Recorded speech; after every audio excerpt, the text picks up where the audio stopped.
ಪೂಜ್ಯಾಯ ರಾಘವೇಂದ್ರಾಯ ಸತ್ಯಧರ್ಮ ರಥಾಯ ಚ ಭಜತಾಂ ಕಲ್ಪವೃಕ್ಷಾಯ ನಮತಂ ಕಾಮಧೇನ ಚ. ಓಂ ಗುರುವೇ ಅತ್ಯಂತ ದಯಾಳುವೇ, ರಾಯರಿದ್ದಾರೆ. ಸ್ವಾಗತ ಸುಸ್ವಾಗತ. ಇವತ್ತಿನ ವಿಷಯ ಸ್ನೇಹಿತರೆ, ಕನ್ನಡ ನಾಡು ನುಡಿ ಅಂದರೆ ಎಲ್ಲೆಲ್ಲೋ ಪಸರಿಸಿದೆ, ಎಲ್ಲೆಲ್ಲೋ ಕನ್ನಡ ಶಕ್ತಿ ನುಡಿಗಳು ಬೆಳೆದಿವೆ. ಆದರೆ ವಿಶೇಷವಾಗಿ ಇವತ್ತು ಏನು ಅಂದರೆ, ಕನ್ನಡದಲ್ಲಿ ಅತಿ ಹೆಚ್ಚು ವಿದ್ಯಾರ್ಥಿಗಳು ಫೇಲ್ ಆಗಿದ್ದಾರೆ. ಯಾಕೆ ಫೇಲ್ ಆಗಿದ್ದಾರೆ? ಕಾರಣ ಏನು? ನಮ್ಮ ಶಿಕ್ಷಣ ಇಲಾಖೆ, ಕನ್ನಡ ಶಿಕ್ಷಣ ಇಲಾಖೆ ಮಿನಿಸ್ಟ್ರು ಏನು ಮಾಡ್ತಾ ಇದ್ದಾರೆ? ಬರೀ ಮಾತಲ್ಲಿ ಅವರು ಕೆಲಸ ಮಾಡೋದು, ಇಲ್ಲ ಏನಾದ್ರು ಕ್ರಮ ವಹಿಸ್ತಾ ಇದ್ದಾರೋ? ಅಧಿಕಾರಿಗಳೆಲ್ಲ ಏನು ಮಾಡ್ತಾ ಇದ್ದಾರೆ? BO ಆಗಲಿ, ಕನ್ನಡ ಶಿಕ್ಷಣ ಇಲಾಖೆ ಅಧಿಕಾರಿಗಳಾಗಲಿ ಕನ್ನಡಕ್ಕೆ ಒತ್ತು ಕೊಡ್ದಲೆ ಅದಕ್ಕೊಂದು ಪ್ರಾಧಾನ್ಯತೆ ಕೊಡ್ತಾ ಇದ್ದಾರೋ ಇಲ್ವೋ? ಯಾಕೆ ಅಂದರೆ ನಿಮ್ಮ ಮುಂದೆ ಸಂಪೂರ್ಣವಾಗಿ ಎಲ್ಲ ತೆರೆದಿರ್ತೀನಿ ನೋಡಿ. ಏನು ನಮ್ಮ ಕರ್ನಾಟಕದಲ್ಲೇ ಈ ಥರ ಆದರೆ, ಕನ್ನಡ ಪ್ರಥಮ ಭಾಷೆ ಕನ್ನಡ ಲ್ಯಾಂಗ್ವೇಜ್ ಪರೀಕ್ಷೆ ಬರೆದವರು 6,12,848 ವಿದ್ಯಾರ್ಥಿಗಳು. ಆಯ್ತಾ? ಪಾಸ್ ಆದವರು 6,09,207 ವಿದ್ಯಾರ್ಥಿಗಳು. ಫೇಲ್ ಆದವರು 3,600 ವಿದ್ಯಾರ್ಥಿಗಳು. ಪಾಸ್ ಶೇಕಡ 99.54%. ಕನ್ನಡ ದ್ವಿತೀಯ ಭಾಷೆ ಲ್ಯಾಂಗ್ವೇಜ್ ಫೇಲ್ ಆದವರು 2,100 ವಿದ್ಯಾರ್ಥಿಗಳು. ಪಾಸು ಶೇಕಡ 98.99%. ನೋಟ್ ಆಯ್ತಾ? ಒಟ್ಟು ಫೇಲ್ ವಿದ್ಯಾರ್ಥಿಗಳು 5,700 ಮಕ್ಕಳು. ನೋಡಿ, ನಮ್ಮ ಕನ್ನಡದಲ್ಲೇ ಮೊದಲೆಲ್ಲ ನಾವು ಕನ್ನಡದಲ್ಲಿ ಜಾಸ್ತಿ ಪಾಸ್ ಆಗ್ತಾರೆ, ಬೇರೆ ಭಾಷೆ ಲ್ಯಾಂಗ್ವೇಜ್ಗಳಿದ್ರೆ ಫೇಲ್ ಆಗ್ತಾರೆ ಅಂತ ವಿಚಾರ ಮಾಡ್ತಿದ್ರು. ಆದರೆ ನೋಡಿ ಗಾಚಾರಗಳು, ಈಗ ಕನ್ನಡದಲ್ಲಿ ಫೇಲ್ ಆಗ್ತಾ ಇದ್ದಾರೆ, ಬೇರೆ ಭಾಷೆಗಳಲ್ಲಿ ಅತಿ ಹೆಚ್ಚು ಅಂಕ ತೆಗಿತಾ ಇದ್ದಾರೆ. ಅಂದರೆ ಏನಂತಾರೆ ಆಚಾರ ಅಂಡಿ?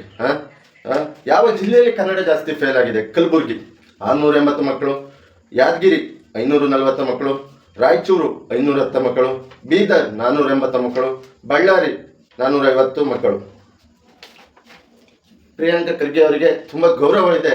ನೀವು ಬೇರೆದ್ರಲ್ಲಿ ಒಂದು ಉದಾಹರಣೆ ನೋಡ್ತಾ ಇದ್ದೀರಾ, ಎಲ್ಲ ಮಾಡ್ತಾ ಇದ್ದೀರಾ. ಆದರೆ ನಿಮ್ಮ ಜಿಲ್ಲೆಯಲ್ಲಿ ಕನ್ನಡಕ್ಕೆ ಎಷ್ಟು ಪ್ರಾಧಾನ್ಯತೆ ಇದೆ, ಶಿಕ್ಷಣಕ್ಕೆ ಎಷ್ಟು ಇದೆ ಅನ್ನೋದನ್ನ ನೀವು ದಯವಿಟ್ಟು ಗಮನಿಸಬೇಕಾಗುತ್ತೆ. ನಿಮ್ಮ ಜಿಲ್ಲೆಯಲ್ಲಿ ಹೆಸರು ಬಂದಿದೆ ಕನ್ನಡದಲ್ಲಿ ಜಾಸ್ತಿ ಫೇಲ್ ಆಗಿದ್ದರು ಅಂದರೆ ನೀವು ಎಷ್ಟು ಒತ್ತು ಕೊಟ್ಟಿದ್ದೀರಾ ಅಂತ ಇದರಲ್ಲಿ ತಿಳಿಯುತ್ತೆ ಸ್ನೇಹಿತರೆ. ಯಾವುದೇ ಪಕ್ಷದ ಪರವಾಗಿ, ವ್ಯಕ್ತಿಯ ಪರವಾಗಲ್ಲ. ಈ ಆಗಿರೋದನ್ನ ಡೀಟೇಲ್ಸ್ ತಗೊಂಡು ದಾಖಲೆ ಸಮೇತ ನಿಮ್ಮ ಮುಂದೆ ಇಡ್ತಾ ಇದ್ದೀನಿ. ಕಡಿಮೆ ಫೇಲ್ ಆದಂಥವು ದಕ್ಷಿಣ ಕನ್ನಡ, ಉಡುಪಿ, ಶಿವಮೊಗ್ಗ. ನಮ್ಮ ಮಧು ಬಂಗಾರಪ್ಪನವರು ಕನ್ನಡವೇ ಉಸಿರು, ಕನ್ನಡವೇ ಸತ್ಯ ಅಂತಾರೆ. ಏನು ಮಾಡ್ತಾ ಇದ್ದೀರಾ ಸರ್ ನೀವು? ಕನ್ನಡಕ್ಕೆ ನೀವು ಯಾವ ಕ್ರಮಗಳು ಕೈಗೊಳ್ಳಬೇಕು? ನಾವು ತಿಳಿದಂತೆ ಒಂದೆರಡು ಮಾತು ಹೇಳ್ತೀವಿ, ಈ ಥರ ಮಾಡ್ಬೋದು ಅಂತ. ಆದರೆ ನೀವು ಸಚಿವರಾದವರು ಈ ಥರ ಒಂದು ಯಾವ ರೀತಿ ಕ್ರಮಗಳು ಆಗಿದ್ದಾವೆ? ಸ್ನೇಹಿತರೆ, ಕರ್ನಾಟಕದಲ್ಲಿ ಕನ್ನಡ ಹೆಚ್ಚು ಫೇಲ್ ಆಗಿದೆ ಅಂದರೆ ಏನು ಹೇಳೋದು? ಕೆಲವೊಂದು ತಿಳಿದಂತೆ ಆಯ್ದ ವಿಷಯಗಳನ್ನ ನಿಮ್ಮ ಮುಂದೆ ಇಟ್ಟಿದ್ದೀನಿ. ಶಿಕ್ಷಣ ಸಚಿವರು ಮಧು ಬಂಗಾರಪ್ಪನವರು ನೋಡಿ, ಈ 19,000 ಮಕ್ಕಳು ಕನ್ನಡದಲ್ಲಿ ಫೇಲ್ ಆಗಿರೋದ್ರಿಂದ ಈ ಕನ್ನಡ ವಿಷಯ ಸಮಿತಿ ಮೀಟಿಂಗ್ ಮಾಡ್ತೀವಿ. ಈಗ ಮೀಟಿಂಗ್ ಮಾಡಿ ಏನ್ರಿ ಮಾಡೋದು? ಈಗ ನೀವು ಮೀಟಿಂಗ್ ತಗೊಂಡು ನಾವು ಏನು ಮಾಡೋಕ್ಕಾಗುತ್ತೆ? ಮೊದಲೇ ಇವು ಕೆಲ ಕ್ರಮಗಳು ಯಾವ್ಯಾವ ರೀತಿ ಏನೇನು ಮಾಡಬೇಕು, ಏನು ಬಿಡಬೇಕು ಅನ್ನೋದನ್ನ ನೀವು ವಿಚಾರ ಮಾಡಬೇಕಾಗುತ್ತೆ. ಯಾಕಂದರೆ ಇಲ್ಲಿ ಕೆಲವು ಇದರಲ್ಲೆಲ್ಲ ವಿಕಿಪೀಡಿಯಾದಲ್ಲಿ ಎಲ್ಲದರಲ್ಲೂ ಪೇಪರಲ್ಲೆಲ್ಲ ನೋಡಿದಾಗ ಸಂಧಿ ಸಮಾಸ, ತತ್ಸ್ವಮ, ತದ್ಭವ, ಛಂದಸ್ಸು, ಅಲಂಕಾರ ಬರಲ್ಲ. ಪ್ರಬಂಧ ಈಸಿ 2-3 ಪೇಜು ಬರೆಯೋಕ್ಕೆ ಆಗಲ್ಲ, ಪಾಯಿಂಟ್ ಸಿಗಲ್ವಂತೆ. ಪತ್ರಲೇಖನ ಔಪಚಾರಿಕ, ಅನೌಪಚಾರಿಕ ಪತ್ರ ಫಾರ್ಮೆಟ್ ಗೊತ್ತಿಲ್ಲ.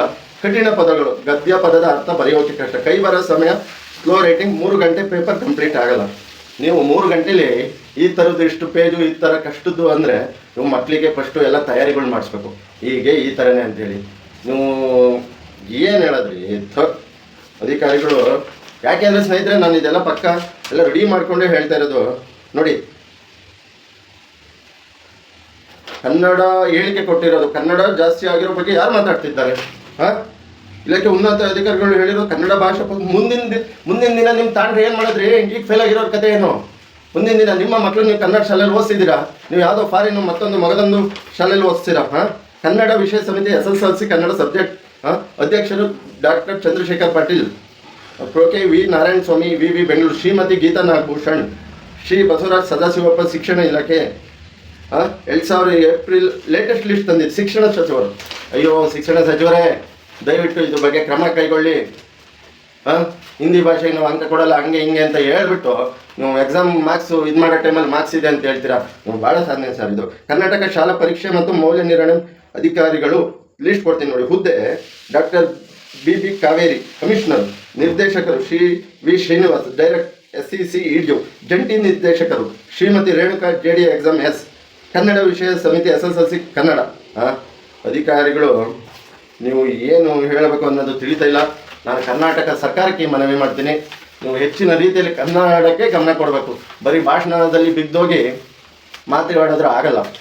ಯಾಕೆಂದರೆ ಕನ್ನಡದ ನಾಡಲ್ಲಿ ಕನ್ನಡ ಸಬ್ಜೆಕ್ಟ್ ಫೇಲ್ ಆಗಿದೆ ಅಂದರೆ ತುಂಬ ಆಸ್ವಾದ ಸಂಗತಿ ಅಂತ ಹೇಳ್ತಾ ನಾನು ಎರಡು ಮಾತು ಮುಗಿಸ್ತಾ ಇದ್ದೀನಿ. ದಯವಿಟ್ಟು ಪೋಷಕರು ಮನೆಯಲ್ಲಿ ಸ್ವಲ್ಪ ಗಮನಿಸಬೇಕಾಗುತ್ತೆ, ಮಕ್ಕಳನ್ನ ನೀವು ಹಾಗೆ ಕೈ ಬಿಡಬಾರ್ದು ಅಂತ ಹೇಳ್ತಾ ನನ್ನೆರಡು ಮಾತು ಮುಗಿಸ್ತಾ ಇದ್ದೀನಿ. ದಯವಿಟ್ಟು ಏನಾದರೂ ತಪ್ಪಿದ್ದಲ್ಲಿ ಕ್ಷಮಿಸಿ. ನನಗೆ ತಿಳಿದಂತೆ ನನಗೆ ಎಲ್ಲ ಕಡೆ ಮಾಹಿತಿ ಸಂಗ್ರಹಿಸಿ ನಿಮಗೆ ಒಂದೆರಡು ಮಾಹಿತಿ ಕೊಟ್ಟಿದ್ದೀನಿ.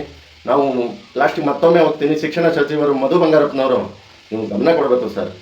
ಸಾಲು ಸನ್ಮಾನದಲ್ಲಿ ಮುಳುಗಿರ್ತಾರಲ್ಲ, ಸನ್ಮಾನ ಮಾಡೋಕ್ಕೆ ಬಂದವರೆಲ್ಲ ಎಲ್ಲೋ ಹೋದ್ರು, ಈಗ ಎಲ್ಲ ಕಾಣ್ತಾ ಇಲ್ಲ. ಎಲ್ಲ ಹೋಗಿರ್ತಾರೆ, ವ್ಯವಸ್ಥೆಗಳು ಆಗಿರ್ತಾನೋ, ಸತ್ಯ ಹೇಳಿದ್ರು ಹುಡ್ಕೊಂತಾರೆ. ಏನಾದರೂ ಪರವಾಗಿಲ್ಲ ಇದ್ದಂತೆ ಹೇಳಿದ್ದೀನಿ. ಏನಾದರೂ ತಪ್ಪಿದ್ರು ಕ್ಷಮಿಸಿ, ಆರಿಸಿ ಕಾಪಾಡಿ. ಆ ತಾಲೂಕು ಶಿಕ್ಷಣಾಧಿಕಾರಿಗಳು, ಆ ತಾಲೂಕಿನ BVOಗಳು, ಆ ಎಲ್ಲ ಜಿಲ್ಲೆ ಎಲ್ಲ ಇದರಲ್ಲೂ ಗಮನ ಕೊಡಬೇಕಾಗುತ್ತೆ. ಏನು ಮಾಡ್ತಾ ಇರ್ತೀರ ನೀವು? ವರ್ಷ ಎಲ್ಲ ನಿಮಗೆ ಸಂಬಳ ಕೊಡೋದೇನಕ್ಕೆ? ನಿಮಗೆಲ್ಲ ಪಿಂಚಣಿ ಕೊಡ್ತಾರೆ, ಸಂಬಳ ಕೊಡ್ತಾರೆ, ಎಲ್ಲ ರೀತಿಯ ವ್ಯವಸ್ಥೆನೇ ಕೊಟ್ಟು ನೀವು ಕೆಲಸ ಸರಿಯಾಗಿ ಮಾಡ್ತಾಯಿದ್ರೆ ಏನಕ್ಕೆ ಪ್ರಯೋಜನ? ಯಾವುದೋ ಬಡ ಮಕ್ಕಳು ಬರ್ತಾರೆ ಹೋಗ್ತಾರೆ ಅನ್ನೋ ಜನಗಳೇ ಎಚ್ಚರವಾಗಿರಿ. ಕನ್ನಡ ನಾಡು ನುಡಿ ಸಂಸ್ಕೃತಿ ಉಳಿಬೇಕು ಅಂದರೆ ನೀವೆಲ್ಲ ಎಚ್ಚರವಾಗಿರ್ಬೇಕು. ದಯವಿಟ್ಟು ಏನಾದರೂ ತಪ್ಪಿದ್ದಲ್ಲಿ ಜನಗಳಿಗೆ ಕ್ಷಮಿಸಿ. ಯಾವ ವ್ಯಕ್ತಿ ಮತ್ತೊಂದು ಪರವಾಗಲ್ಲ. ತಪ್ಪಿದ್ದನ್ನು ಶಿಕ್ಷಣ ಇಲಾಖೆ ಅಧಿಕಾರಿಗಳು, ಶಿಕ್ಷಣ ಸಚಿವರೇ ನೇರ ಹೊಣೆ ಅಂತ ಹೇಳ್ತಾ ನನ್ನ ಮಾತು ಮುಗಿಸ್ತಾ ಇದ್ದೀನಿ. ಜೈ ಶ್ರೀರಾಮ್, ಜೈ ಜಗನ್ನಾಥ್, ಜೈ ಸಂಗೊಳ್ಳಿ ರಾಯಣ್ಣ. ರಾಯರಿದ್ದಾರೆ, ರಾಯರಿದ್ದಾರೆ, ರಾಯರಿದ್ದಾರೆ.